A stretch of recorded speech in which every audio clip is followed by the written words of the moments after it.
famous monsters of filmland and comic books.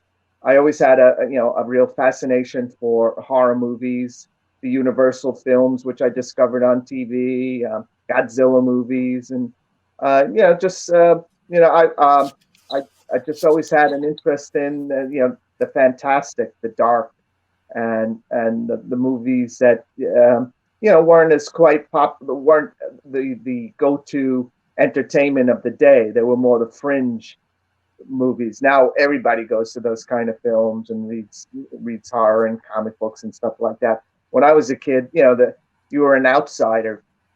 Today you're an insider, so things have kind of flipped in the sense that there's so much horror at our fingertips now, and there's so many ways of getting your favorite movies delivered to you, and it's just a different world. What was it about those movies? Was it the effects or the monsters, or what sung to you about that? I would say it's probably the monsters, Frankenstein's monster, the Wolfman. I was attracted to those characters. Yeah, just they weren't your typical screen entertainment. They were my heroes. My friends, that worshipped Hank Aaron and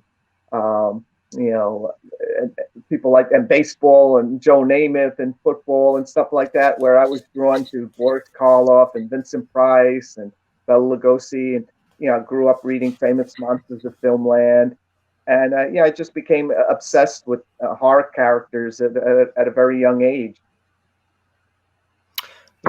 Famous Monsters of Filmland. I mean, was that one of the first publications you encountered, and was that also one of the few places where those films were given respect? Yeah, absolutely. Yeah, I was a voracious reader of famous monsters. I discovered it. I was probably about 10 years old, maybe even younger. My godmother bought me a copy of the magazine, and I was hooked. And then I used to collect it and run to the newsstand every time a new issue was due. And it just introduced me to the creators of these films and the personalities and the characters. And and then I go to the library and pick up books about monster movies and horror, and it's just a whole new dark world that was open to me as a kid. And you mentioned access earlier. I had a question, like how were you mainly accessing these films through On TV? Yeah, there was only 5 stations you could choose from as a kid. Back in the 60s and 70s, there was no cable, so it was the 3 network stations, and then you had 3 syndicated channels, local stations, and it was on those local stations that played the Universal monster movies, the Hammer films, during the afternoon and on the weekend. And I would watch them. I'd get my copy of the TV guide and underline and circle all the things I wanted to see that week and take notes, and to try to stay up late when the movies were on at 2 a.m. just to see the ones that I had missed. It was a pretty exciting time. It was really fun seeing these films and trying to get friends interested in them as well. But it was pretty much only a club of 2 or 3. Back then, there really wasn't the big convention celebrating these movies and these actors. So it was only me and a couple of other guys who would watch the 4:30 movie and Chiller Theater and Creature Features, and then talk about them to death the next day in the schoolyard. Yeah, that was going to be one of my other questions. It was, what did your friends think? Because even with me growing up, there was only 1 or 2 friends that were into the same stuff I was. So, back then, I'm sure it had to be it was a lot more niche. Yeah. I probably only had, in grammar school, there was only 1 other friend who was into these movies like I was. But when I got into high school, there was a science fiction club that also encompassed horror and fantasy and comic books. And then all of a sudden, there was like a dozen or so people who I became friends with, who I'm friends with to this day, and we all had the same obsessions. We all, loved these movies, and we'd get together after school and watch them, and go to the city and see the new releases on the big screen. So then, that pool of friends started to expand, and then in the late '70s, I started discovering conventions and meeting people like George Romero back in 1978 and Tom Savini when they would go out on the convention circuit to promote their films, and then that world started to open up, which was pretty exciting. Unlike in grammar school, where you were the weird kid who liked monster movies, then when you get to high school and college, there were more people with similar interests. The early days of the convention circuit, we obviously know what they're like today, but I mean, back in the day, what were they like? Oh, it was amazing because it was just a whole different time. The celebrities would come to the show to promote their new movies and TV shows, and they'd sign autographs for free for hours. They would screen movies in 16 millimeter. When you'd show a trailer from a movie, it would be on a 16 millimeter reel, and it was wild. And of course, the stuff we have today, the big vendors rooms and things like that, those things have stayed the same, and the film previews.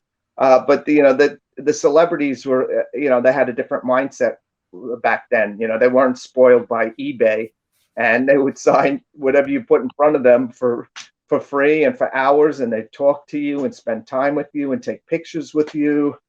It was a real magical time. And was it at those conventions where you first started thinking about interviews and your journalistic aspirations? Actually, it was. I was at a creation convention, a science fiction, and I think it was that big Thanksgiving con in New York City. And I used to read Starlog magazine and Fangoria, and I recognized the name of one of the writers. I see him in every issue of both magazines, just about. His name was Steve Swires, and he had interviewed George and Tom Savini and people like that. So I saw him at one of the conventions, and I went up to him and I said, "Hey, how could I get to do what you're doing? How do I become a writer?" And he gave me some great advice. He said, network and write to these people, and and just keep writing. And he gave me excellent advice. And sure enough, that's what I started to do at some of those early conventions. I'd meet actors from. Tom Savini was the first guy I interviewed. I met him at a convention in 1978 or 79. And I said, "Oh, I'd love to interview you for my high school fanzine." And he said, "Sure, here's my phone number in Pittsburgh. You call me, and we'll talk for a half hour. Then I'll call you back, and we'll continue the interview. And this way you don't get stuck with the entire long distance phone bill." What a sweet guy he was. And so I tried to sell that. So I did the interview, and then I instead of running it in my high school fanzine at first, that was with the Science Fiction Club, I contacted Famous Monsters, and I said, I have this interview with Tom Savini. Would you want it? And they said, "Well, we take it from you, but he's been overexposed in Fangoria." So they turned it down. So I put it in my fanzine. But again, I started, I was going to these conventions several times a year in New York City. And I was meeting a lot of the Star Trek and Star Wars people. And I'd interview them. They call their hotel room, "Are you available for an interview?" And sure enough, they'd meet me in the lobby or in the restaurant of the hotel, and I'd interview them. And I started selling them to science fiction magazines like Starlog. There was another Starlog knockoff name called Enterprise Incidents. And then Fari Ackerman, who used to edit Famous Monsters, he wound up having a falling out with them, and he started another magazine called Monsterland. And I had met Fari back in 1974, and we had corresponded. And I said, "Oh, I have these horror articles. Would you be interested in them for Monsterland?" And sure enough, he was. So I started writing for Monsterland, and that and Starlog again. I had been doing stuff for them, and it just started to blossom. Back then the celebrities were very cooperative. There was no internet, and there was only really a few places where you could be promoted. in the genre magazine. So they made themselves available to people like myself who were in high school or college, just starting out, and that's how I got my big break. But my big dream was always to write for Fangoria, and I pitched them. But back then it was two guys editing Fangoria, Bob Martin and Dave Everett, and they wrote all the articles themselves. So there was really no room for freelancers. So yeah, I just kept writing for the science fiction magazines and Far East, Monsterland.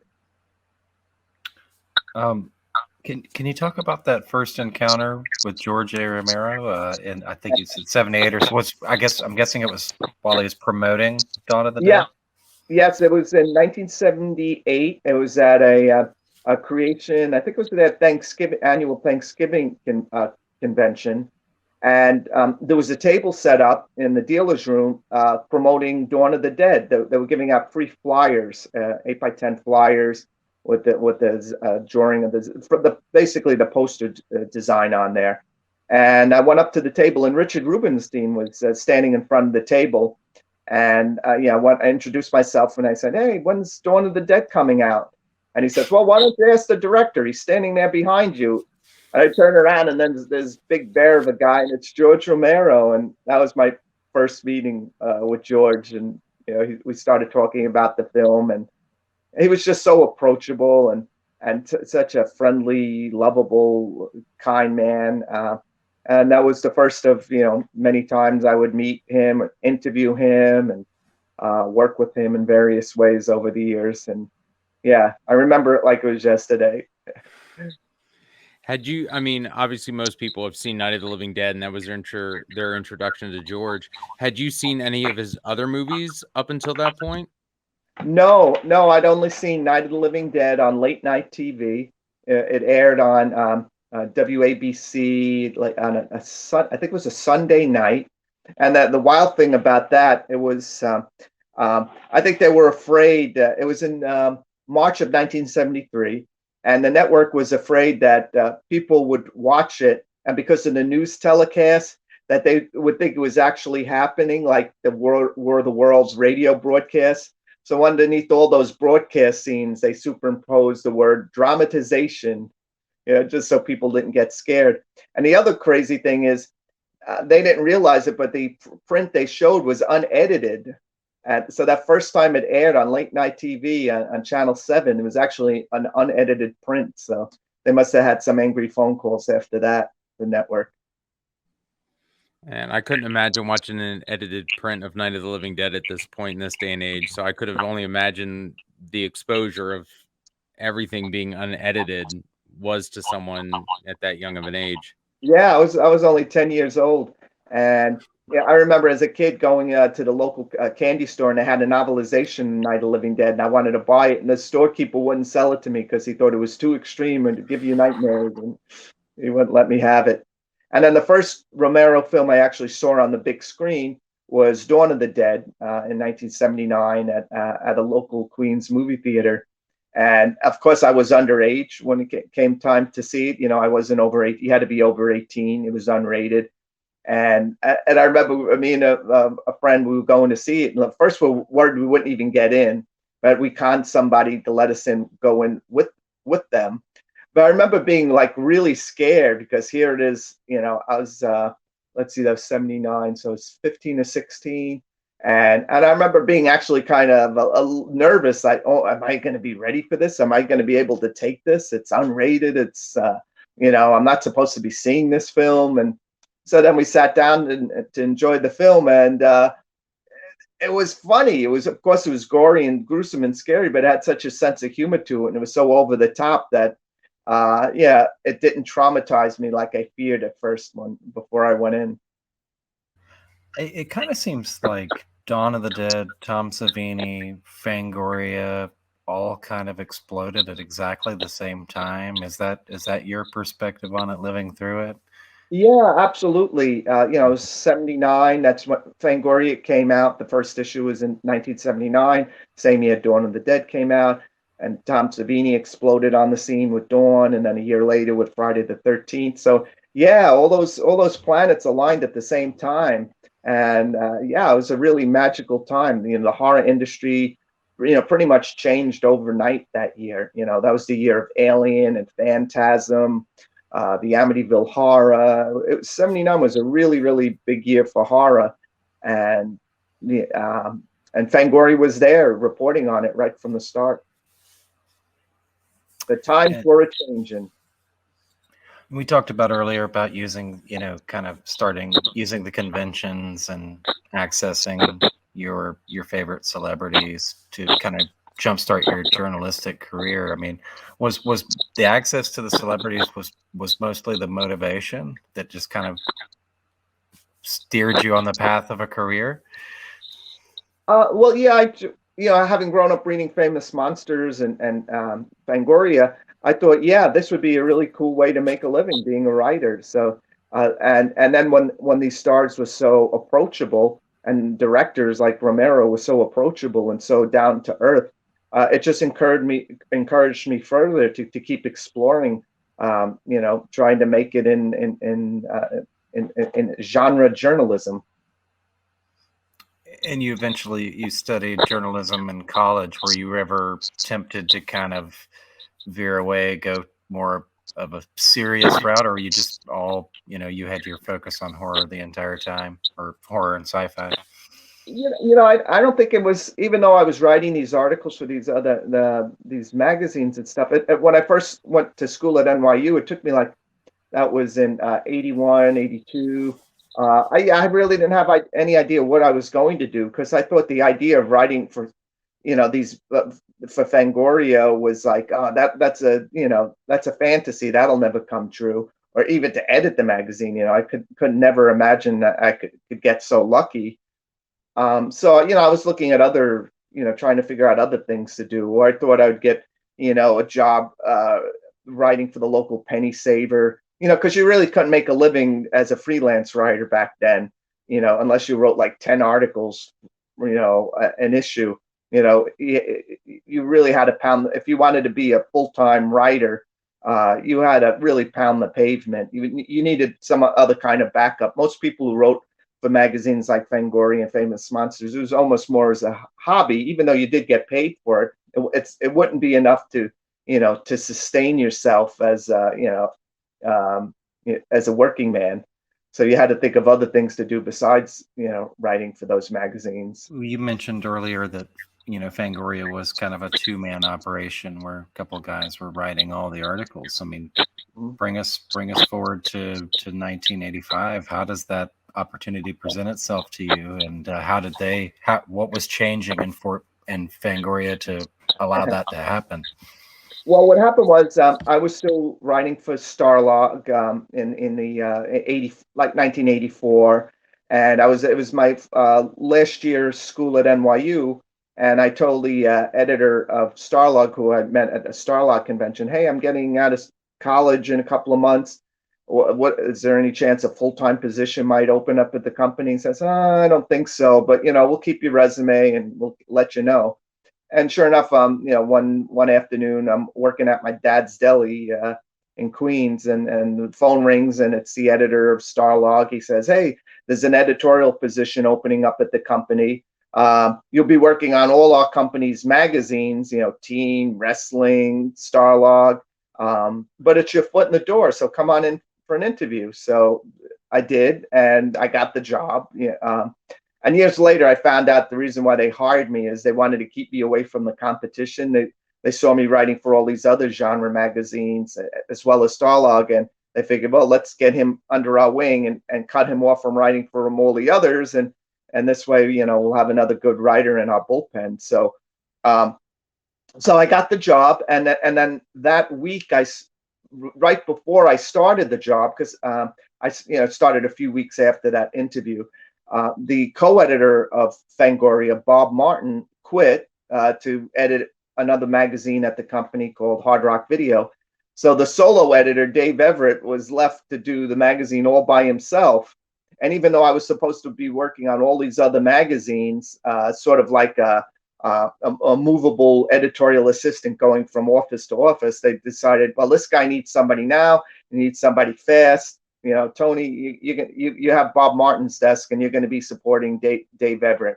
and that's what happened. And it was like a dream come true. Like within a few days, I was writing articles for Fangoria, which was always my ultimate goal, but never did I think I would achieve it in the first few days I started at the company. You were hesitant to assume the full-on editor-in-chief duties at first. Is that correct? Or no, I wasn't hesitant. What happened was, so I get the job, and after a month of being a managing editor under Dave Everett, he decides to leave. And here I was only 21 years old, fresh out of college, and the publishers didn't think I was. They thought I was maybe just a little too green to take over the solo editorial reins. I needed to get a little more experience under my belt. So the guy who was editing Starlog at the time, Dave McDonnell, who was also responsible for helping me break into writing for his magazine, he came up with this great plan, which was he would edit Fangoria for a year while he was editing the other magazine until I got my wings, and he was going to tutor me and nurture me and really teach me the ropes until I was ready. So that's what happened, and that was really the most sensible thing to do, because I didn't know how to run a magazine, and fresh out of college, I knew how to write, but to put the whole thing together, I needed a little more time to get it, to get the rope, to understand how things work. Because even though I was working under Dave Everett back then, I was just writing for him. I wasn't editing articles. I was more like captioning photos and things like that, and writing 2 or 3 articles an issue. But as far as editing the magazine, putting the pictures in and the photos and assigning people and all that stuff, that's when Dave McDonnell took over, he taught me how to assume all those positions and how to become the editor-in-chief. He trained me to be to carry the torch. In those early days, what stands out to you in terms of assignments or writing duties that has always stuck with you? Well, it was that was like the golden age of special makeup effects, the 80s. So back then, people like Tom Savini and Rick Baker and Steve Johnson and Stan Winston, they were like rock stars. It wasn't like when I was a kid, it was the actors. By the time Fangoria came along, it was like the behind the scenes people who were the ones that the readers wanted to learn more about. So that was interesting seeing that, that changeover from the magazines I read as a kid. So that was different. And just all the great movies that were being made during then. It was at the tail end of the slasher boom. But the Nightmare on Elm Street movies were the big phenomena. And they came around, the first Nightmare came out in 1984. And then when I first started, Nightmare on Elm Street 2 was being ready for release. So, and then Nightmare 3 came out a year later. And then all of a sudden, Freddy just exploded. And so did Fangoria's circulation and readership. It just went through the roof. Every time we put Freddy on the cover, the magazine sales went skyrocketed. Likewise, every time we put a George Romero zombie movie or George, one of his ghouls on the cover, also the circulation went really crazy. So it was really fun, seeing horror become so popular in from 85 to about 92. There was just so much. There was a lot of content. Not like today, but back then, you had so many exciting films being made. And then going on the sets of these movies, I went on the set of The Fly, the Cronenberg film. I went on the set of Creepshow 2, Tales from the Dark Side, the movie. So all these little Romero offshoots that I got to experience. I never got to go on the set of I almost went on the set of Day of the Dead when I was at college. That was a near miss. But I always wanted to go on one of George's sets, but I never did. But I went on tons of other movie sets. So that was always fun. Oh, let me just rewind for a second. I said I never went on the set of a Romero movie. That's not true. I went on the set of the Night of the Living Dead remake in 1989 when it was shooting in Washington, Pennsylvania. And Awesome. I interviewed George at that point for a TV special called the Horror Hall of Fame. So that was my first experience seeing Romero zombies in action. So I'm sorry, could you repeat the question, Eric? I just want to say I love the Horror Hall of Fame. I saw that on television, and that was where I discovered the I Am Legend connection and immediately went out and sought out that novel. Just like what, 1989, 1988? Yeah, it aired, the first one aired in 1990. 1990. Okay, Yeah. that sounds right. That sounds right. I apologize. The original question. How had the operation, the Fangoria operation, changed as of 1985? From a, now you'd mentioned it was kind of a two-man operation. Now that you've arrived, what does it look like? Oh, well, when I came on board, I started inviting more writers into the Fangoria bullpen. Before, again, it was two guys largely writing in it themselves. So I developed a network of writers all over the world, from Los Angeles, Chicago, all over the U.S. and all over Europe. We had a correspondent in South Africa. We had correspondents in Spain, England, Germany. And so we really able to give Fangoria a real international flavor once we started expanding our bullpen, the number of writers we had, and today it's pretty much the same thing. The magazine has tons of contributors. People love writing for the magazine, especially the people who grew up reading it. It's sort of a badge of honor to be associated with the magazine, and it's always fun, meeting. And also a lot of our writers have broken into the movies. I was watching American Horror Story this season, and there's a woman director named Axel Carolyn who she used to write for Fangoria. So that's really cool to see her directing, TV now. And Anthony Ferrante is another guy. He used to write like 3 articles an issue, and he directed the Sharknado movies.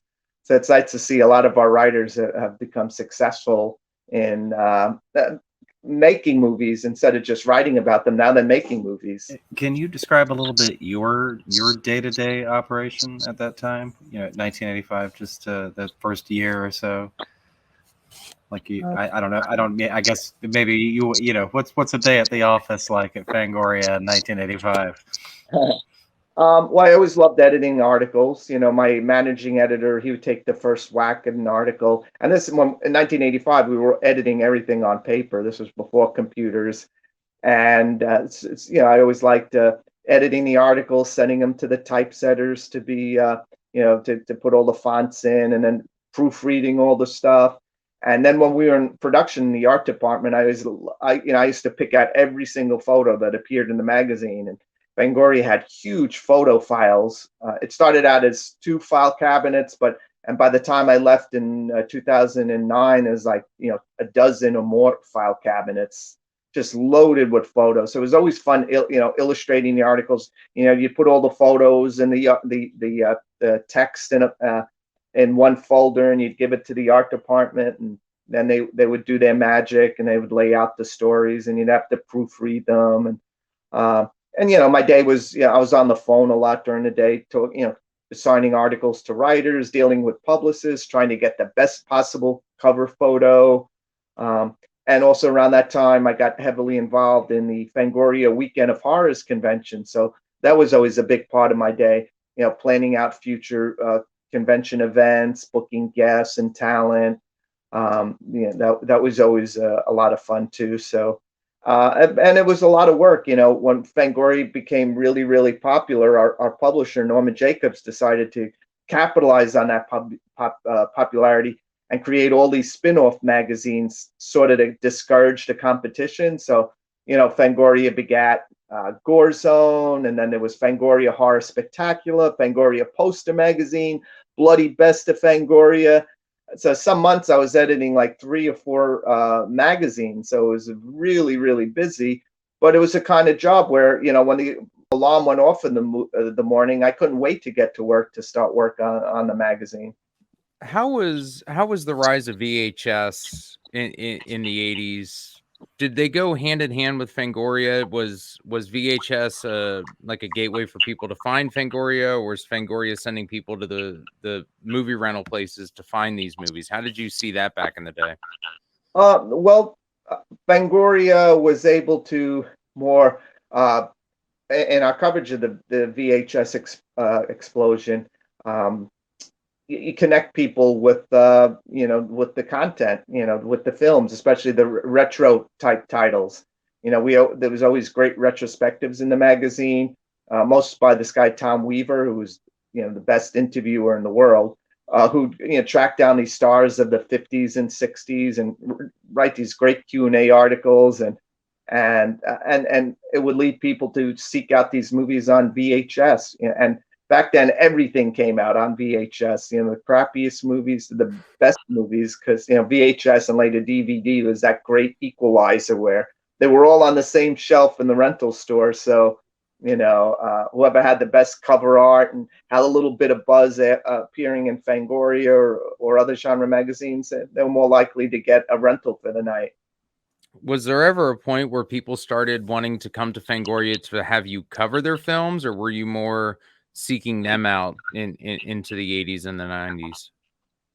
It was probably about maybe 50-50. I would have to make calls to the studios when I heard a new Friday the 13th movie was shooting, and arrange for a set visit.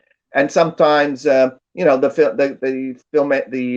publicist would contact us and say, hey, The Fly is shooting in Toronto. Do you want to send a writer? Or the new Nightmare on Elm Street movie is shooting in LA. Do you have a local guy who could visit the set? And back then, we were the only ones going to the sets of these movies. Us and maybe Cinefantastique. That was it. There were no other genre magazines. There were no websites. So we had, pretty much free reign on the sets of these movies. We got to talk to everyone. We got to see great, exciting things being filmed. Today, it's when they do set visits, if they do set visits, it's a big cattle call where they bring in like a dozen journalists from the web and print, and they put them all in a room, and it's just, everybody sees the same stuff, everybody runs the same quotes, everyone runs the same photos. There's no exclusivity anymore. But back then, Fangoria had the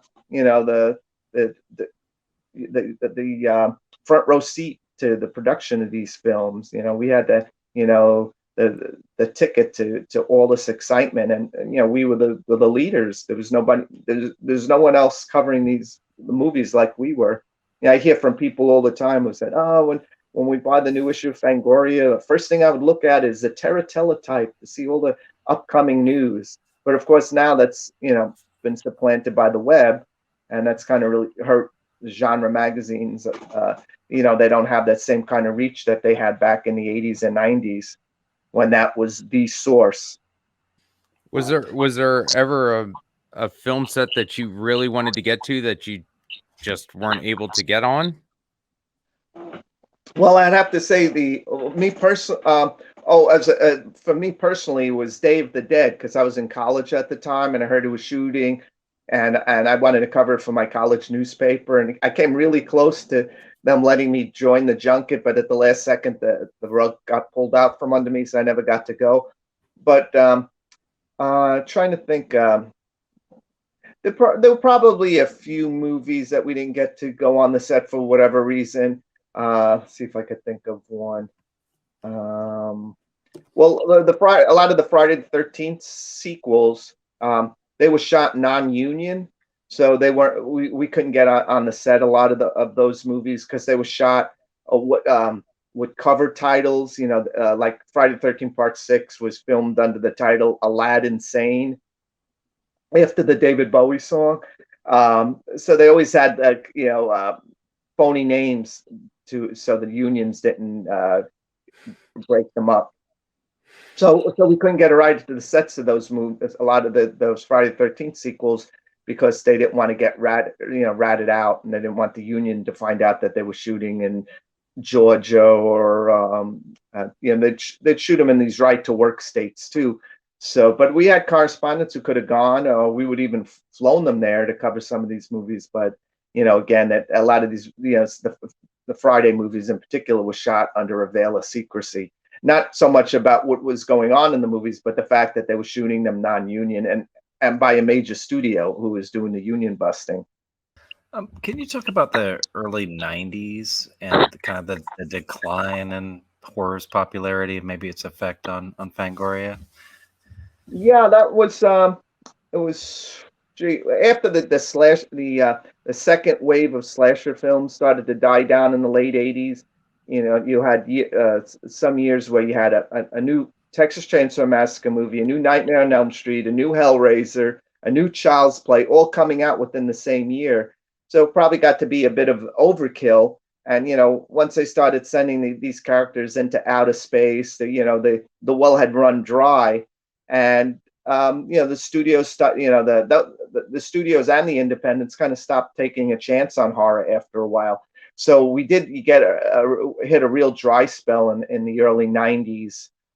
So it was really, I'd be pulling my hair out trying to figure out what to put on the cover some years, some months. So sometimes I had to do like Batman Returns or a Terminator 2, Jurassic Park, Addams Family, all this. There were big studio movies, but they weren't, the core films that our readers expected us to be covering.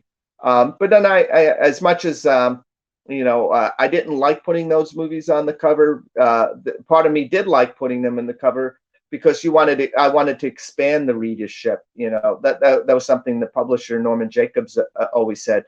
Like when you have a Terminator 2 or a Jurassic Park, look at all the press these movies are getting from the other media and from TV and stuff like that. These are such eagerly awaited films.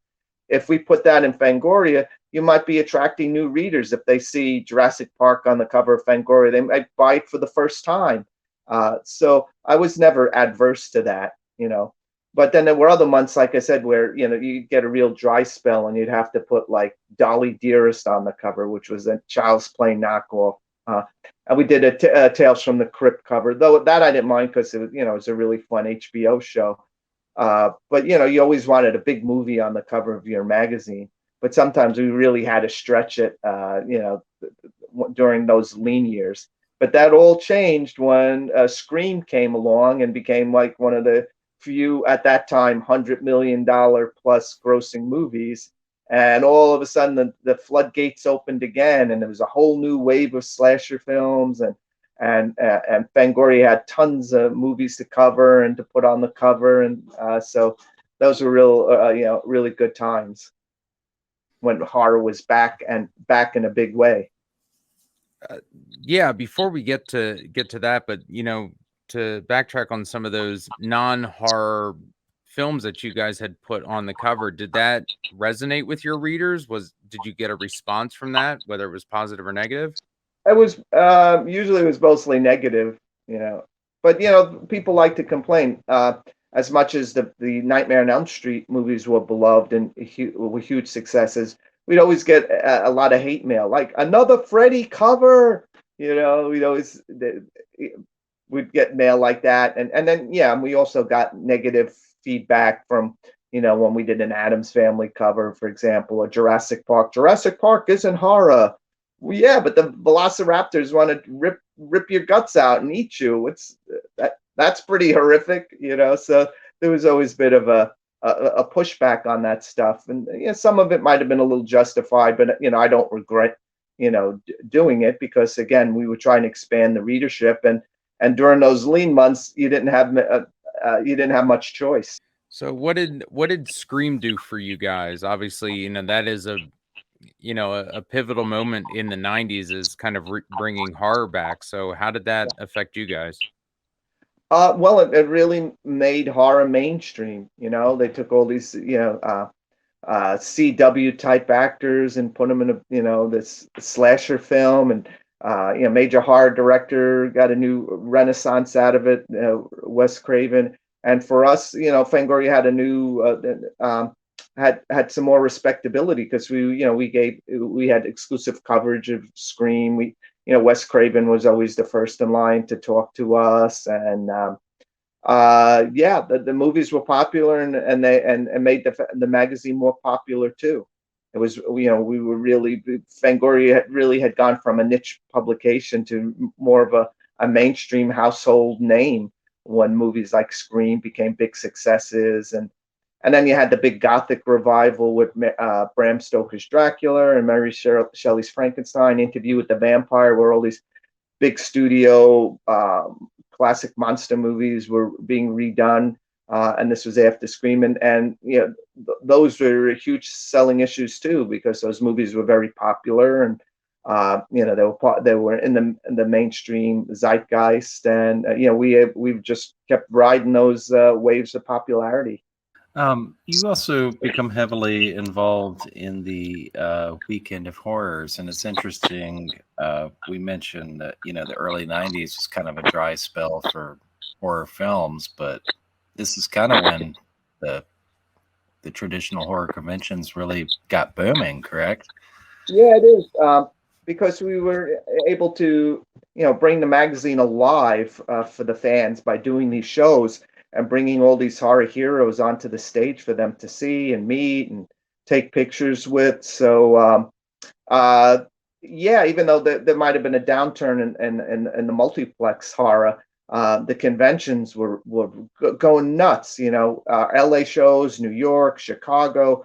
The lines were around the corner, and snowstorms and rain. The people would just line up in droves. The kids to come to our conventions. The auditoriums were always packed. And then we took these shows on the road. You know, we were doing 5 and 6 shows a year in cities all across the U.S. And again, we were like with the magazine, where we were the only horror magazine back then. We were the only horror convention. There was no one else doing these shows. We were the only game in town. So you know, so many celebrities wanted to be part of it. Everyone from Kenneth Branagh to Quentin Tarantino, and you know, Dario Argento to Rob Zombie. Vincent Price, Christopher Lee, you know, the guys I grew up seeing in the drive-in. I got to meet them at my conventions. It was really a dream come true.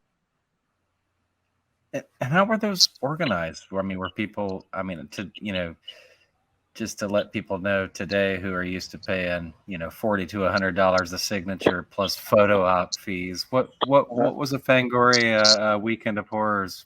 How was that set up? What was that looking like? Well, back then in the early days, everything was free. You paid your ticket, and you got hours and hours of entertainment. You had your film shows, your vendors room, the celebrities on stage, the autograph sessions that went for hours and hours and hours. Yeah, back then everything was free. And then things began to become more businesslike and sophisticated. You know, our convention partner, Creation Entertainment, they started, you know, doing the gold tickets and the silver tickets, you know, like a concert or a Broadway show. You know, they created tiers of pricing, and then you had your photo ops, and you paid extra for that. And you know, things became a little more like a business. And the reason that was because it was becoming a business. Other competition was coming along, and you know, people were kind of stealing our model and doing their own shows. So you know, we had to stay relevant and try to do things differently, and that's what we did. To kind of backtrack a little bit, or at least coincide, how did the advent of the internet affect Fangoria back in the late '90s and early 2000s? Um, it helped because I always looked at our website as a, you know, basically a commercial for the magazine. You know, always wanted to have stuff on the website that was different than the magazine, also promoted the magazine, and vice versa. But then, you know, as the internet started to explode, it started to hurt the magazine because Fangoria became less timely and less relevant. You know, the new stuff that we were putting in the magazine was already 3 months outdated by the time the magazine appeared in print because of the lead time with the, you know, publishing. So, you know, so the magazine had to go more, and this is even more after I left, it had to become more retrospective heavy and not as much time to, you know, put news kind of news scoops, which the magazine used to be. And it became more of, you know, just a celebration of past horror and present horror. not as much as, getting into the nitty gritty of the real newsworthy type stuff, because people read that for free on the website now. You had to find a way of doing something different. Plus, the websites today, they go on film sets too with these packed journalists. So the magazine has to do something a little different than what everybody else is doing. So that's a bit of a challenge for the current editors, how to remain fresh and exciting in today's age where the internet is at your fingertips, and you could get previews of new movies by just opening your phone. Ultimately, the publications are about sharing films with readers, and you got heavily involved in film festivals and the curation of films for said festivals, which is kind of the same ultimate goal. Can you talk about how you got involved in that and some of the film festivals you've been involved with and that curation process? Sure. I first got involved with curating film festivals in 91, 92, as a programmer at a horror festival in Italy called Dylan Dog, which was in Milan, Italy. And, we played movies like Hellraiser 3 and Return of the Living Dead 3 and Pumpkinhead and things like that. So that was a great experience. And then I covered my experiences on a film festival in the magazine, and then when other festivals saw that kind of stuff, and they said, "Hey, we should have Tony do that for us too." So then I went to work for the Fantasia Film Festival in Montreal in 1998. I was a guest in 1997 and a consultant to the festival, and then the festival president Pierre Corbet hired me in 1998 to become, a full-on co-director of international programming. And that was just wild because, Fantasia ran anywhere between 3 weeks to a month back then. Well, now it's about 3 weeks, but when I first started, it was a month-long festival. So it was really exciting because in some given years they would show 140 movies, and I wound up booking anywhere between 20, probably about on average 25 movies per festival. And I was the festival's Montreal, New York connection. Fantasia was in Montreal, so I was the American connection. So I brought a lot of the big studio movies to Fantasia, and their big studio or the major American guests, and even some foreign guests. Got people like Quentin, John Carpenter to come to Fantasia, and Don Coscarelli. Eli Roth, all these, people who had new movies to promote and do Q&As with. And in that sense, it was similar to a Fangoria convention because, after the movie premiere, we'd have a Q&A with the stars. And that was always, and that was, similar to what I had been doing at the convention. So it was a very easy transition. One thing I wanted to talk about, and this still gets brought up to this day, but was, the 100 Moments of Horror History. That's a great special that people love to look at because we love to rank our films and what's scary and what's not. Can you talk about that a little bit? Sure. The great thing about being Mr. Fangoria back then is I was kind of one-stop shopping when it came to horror. So people would come to me to not promote their stuff and also to work on some of the stuff. So the producers of the 100 Scariest Movie Moments hired me to be a producer and interviewer and consultant on the show. And that was one of the best creative experiences of my life. It was a 5-hour special. It was, I got to go to LA several times, just interviewing all these people. And again, it was all the usual suspects, Dario Argento, Rob Zombie, Wes Craven, everyone and there's nobody who turned us down, except I think William Friedkin was the only one who turned us down. But everybody else came and took part in the show, and it was just an amazing special, a really great experience.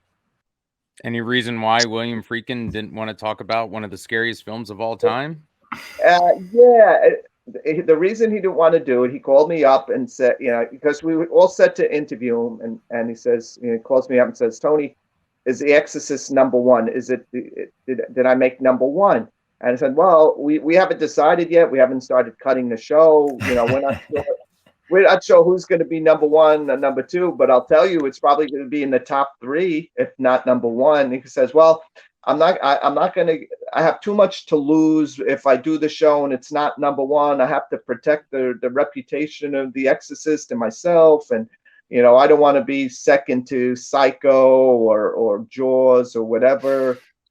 So that was the reason unless I could guarantee that The Exorcist would be the number one scariest movie of all time, he wouldn't participate in the show. So he didn't, which was Wow. you know, he had done a convention for me once, and we gave him a Lifetime Achievement Award, and he was a terrific speaker. But then ego got in the way, and he decided not to participate in the 100 scariest movie moments. I was curious about your curation process for a film festival. How do you go about selecting films? And was there ever like a film that you just were unable to include, just maybe because of content or just just for any kind of reason? Well, what I would do is me and the other programmers, we would go to the film markets and other film festivals to screen movies from 9 o'clock in the morning to 7 o'clock at night, watching as many as 5 movies a day at places like the American Film Market or the European Film Market and Toronto Film Festival, Tribeca Film Festivals, South by Southwest, all these big film markets and film festivals. And we want to see what's playing and what reaction these movies are getting with an audience. And so we want to get a handle on what's out there and what people are enjoying and what we like, and we want to introduce films to an audience that we believe in and we want to push and we want to see discovered. So it was always exciting to have those Fantasia discoveries. Fantasia was primarily responsible for launching the wave in Japanese horror back in the late 90s and early 2000s. We were the first to really give that a big push, and so it was always exciting to see to be ahead of the curve and to create help create this big phenomena. And so that was always a great the fun part of it was introducing these films, both big and small, to audiences. And then just like the Fangoria conventions were copied by everyone, then everyone had to have a genre festival in their city. So now you have everyone copying the Fantasia model to varying degrees of success. But Fantasia was the trailblazer for 25 years and still going strong. But now there's so many exciting festivals, like Fantastic Fest is going on in Austin, Texas right now. Beyond Fest will be in LA very soon. Scream Fest in LA, they've done over 20 editions and introduced films like Paranormal Activity. The film festivals are really, genre film festivals are the best place to discover new genre films, to see what's current, what the next big trends are. So I can't encourage people enough to seek out these film festivals, go to the movies, see them on the big screen. Don't wait for VOD or DVD. Discover them with an audience in a darkened movie theater, because nothing beats that experience. Well, that brings me to a topic is, what do you feel the state of film, especially genre films, in with VOD, which, we can click our remote and watch 100 films we probably wouldn't get to see at a festival, versus having that experience of going to the theater. How do you see films in this market moving forward? Well, you're going to see more and more movies just going straight to VOD now, because of the pandemic. So many movie theaters have closed, or people are still nervous about going out to the theaters. James Wan's *Malignant*, for example, was a big flop, but people could see it at home on HBO Max. So for me, I'd rather see it in a theater. I don't like watching stuff on my computer or on my phone or even on my TV. I want to see these movies on the big screen. But I think that the theater going experience is unfortunately probably going to continue to erode because of the proliferation of VOD and and because of the pandemic. We're gonna, it's just gonna continue in that direction. Yeah. Unfortunately, but that's the way it is. Now there's only a 30-day window between theaters and VOD. It used to be, it used to take a whole year for a big movie to show up on HBO, for example, or years when it was network TV. So it's just a different world now, and it's sad because VOD doesn't give these films a chance to really develop the cult followings that you had years ago with movies like Halloween and Evil Dead, the low budget stuff, Texas Chainsaw Massacre, these films that, would play theaters for years and just keep getting rediscovered on the big screen. Now, because of VOD and before that DVD, everything is just content. These companies are just trying to fill a slot, to fill a quota, to stuff a folder. So it's more product than ever before. So, like a movie, for instance, like It Follows or The Witch, if those came out in like the 1980s, those, we'd still be talking about those films, and the guests would be at the conventions, and, the buzz would still be, burning bright for these films. But now it's just content. Even though these films get rave reviews and fans love them, they don't have the staying power that they had back in the old days. And I really miss that, where movies would play for a whole year. The Exorcist played for years in some theaters, for example, and we've lost that, and it's kind of sad. Yeah, that was going to be a follow-up question is, do you think VOD has the same stigma as straight to video or direct to DVD does? Because now we have the opportunity to see these movies more readily. Yeah, I don't think so, because I think the audiences today have gotten so lazy. They don't care if the movie played theaters or not. If they could see it in their pajamas in their living room and not have to go to the multiplex, that they're fine with that. If it's a big event movie like a Marvel film or a big science fiction movie or a big comic book movie, that'll still pull people into the theaters, even though those numbers are way down.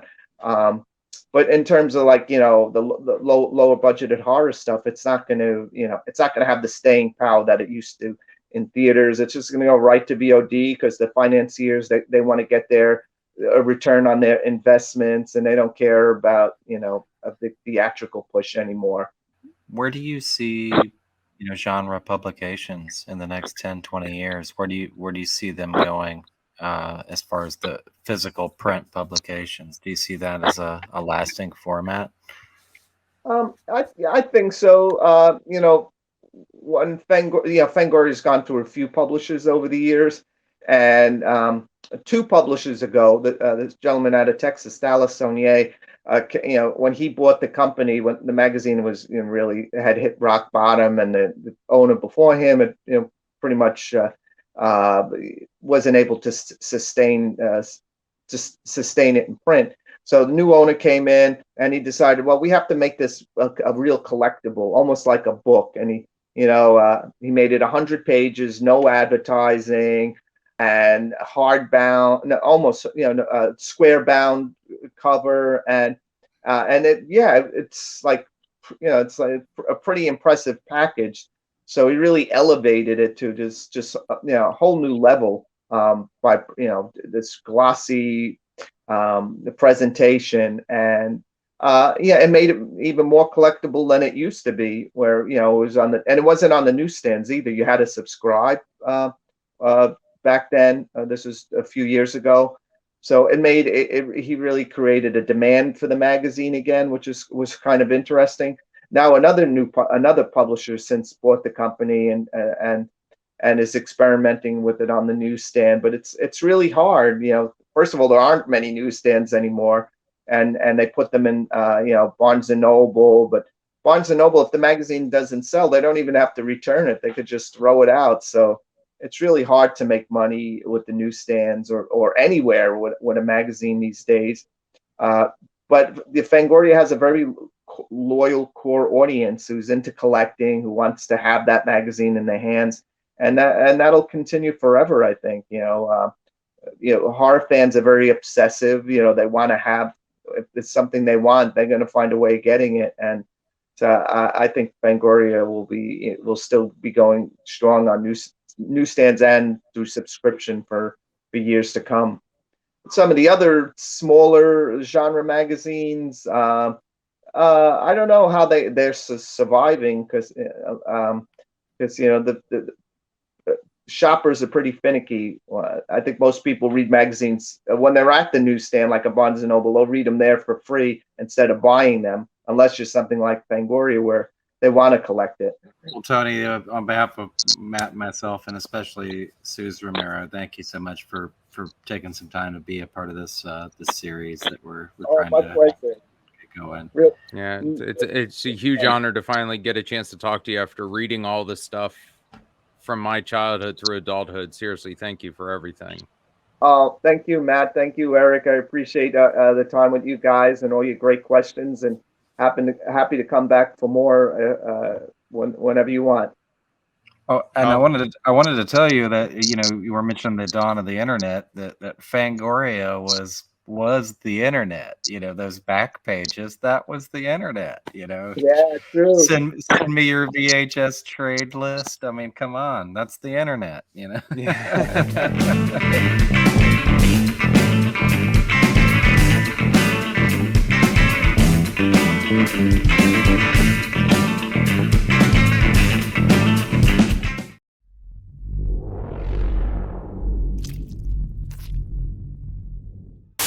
Emergency. You are tuned to the emergency station.